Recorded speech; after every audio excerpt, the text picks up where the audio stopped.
सोचिए, आप बिल्कुल नॉर्मल बैठे हों और अचानक ऐसा लगे कि सांस अटक रही है, जैसे हवा मिल ही नहीं रही। कभी ये हल्की सी एलर्जी लगती है और कभी ऐसा लगता है कि जान ही निकल जाएगी। लेकिन सवाल ये है, क्या सांस लेने में तकलीफ सिर्फ एलर्जी है या फिर ये किसी गंभीर बीमारी की छुपी हुई चेतावनी? नंबर 1, एलर्जी और अस्थमा। सबसे आम वजह है एलर्जी और अस्थमा। धूल, धुआं, पालतू जानवरों के बाल, परागकण, पॉलन या ठंडी हवा, ये सब सांस की नली को सिकोड़ देते हैं। ऐसे में सांस लेने में तकलीफ होती है, सीटी जैसी आवाज आती है और खांसी बढ़ जाती है। कई बार ये मौसमी बदलाव के समय ज्यादा होता है। उपाय: धूल से बचने के लिए मास्क पहनें, घर में साफ सफाई रखें, डॉक्टर की बताई दवाइयां और इन्हेलर समय पर इस्तेमाल करें। नंबर 2, हार्ट की समस्या। सांस फूलना हमेशा फेफड़ों की वजह से नहीं होता। यह दिल की कमजोरी का भी संकेत हो सकता है। जब हार्ट ठीक से खून पंप नहीं करता तो शरीर को ऑक्सीजन कम मिलता है। नतीजा, सीढ़ी चढ़ते ही या हल्का काम करते ही सांस फूलने लगती है। चेतावनी संकेत: अगर सांस फूलने के साथ सीने में दर्द, चक्कर, पसीना या थकान हो तो यह हार्ट प्रॉब्लम का अलार्म है। उपाय: तुरंत डॉक्टर से चेकअप कराएं और दिल की सेहत पर ध्यान दें। नंबर 3, फेफड़ों की बीमारियां। फेफड़े ही हमारे सांस लेने की मशीन है। अगर इनमें कोई बीमारी हो जाए तो सांस लेना मुश्किल हो जाता है, जैसे ब्रोंकाइटिस, निमोनिया, टीबी या फेफड़ों में इन्फेक्शन। लक्षण हैं लगातार खांसी, बलगम, सीने में भारीपन और बुखार। उपाय: ऐसे लक्षण कभी नजरअंदाज न करें। तुरंत चेस्ट स्पेशलिस्ट से मिलें। स्मोकिंग से दूरी बनाएं क्योंकि ये फेफड़ों को सबसे ज्यादा नुकसान पहुंचाती है।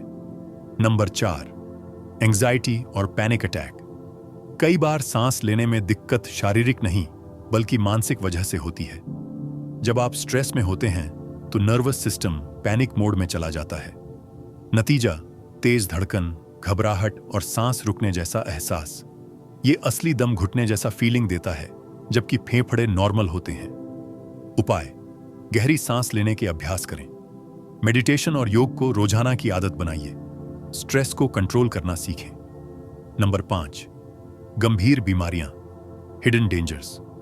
अब आते हैं सबसे खतरनाक कारण पर। अगर सांस लेने की समस्या बार बार और बिना वजह हो रही है तो यह गंभीर बीमारियों का संकेत भी हो सकती है, जैसे COPD, क्रॉनिक फेफड़े की बीमारी, फेफड़ों का कैंसर, हार्ट फेलियर या यहां तक कि स्ट्रोक। ये बीमारियां धीरे धीरे बढ़ती हैं और शुरू में लोग इन्हें सिर्फ एलर्जी या थकान समझकर नजरअंदाज कर देते हैं। यानी अगर लक्षण लंबे समय तक बने रहें तो डॉक्टर से तुरंत जांच कराएं। आसान उपाय, क्विक टिप्स: धूल, धुआं और प्रदूषण से बचें।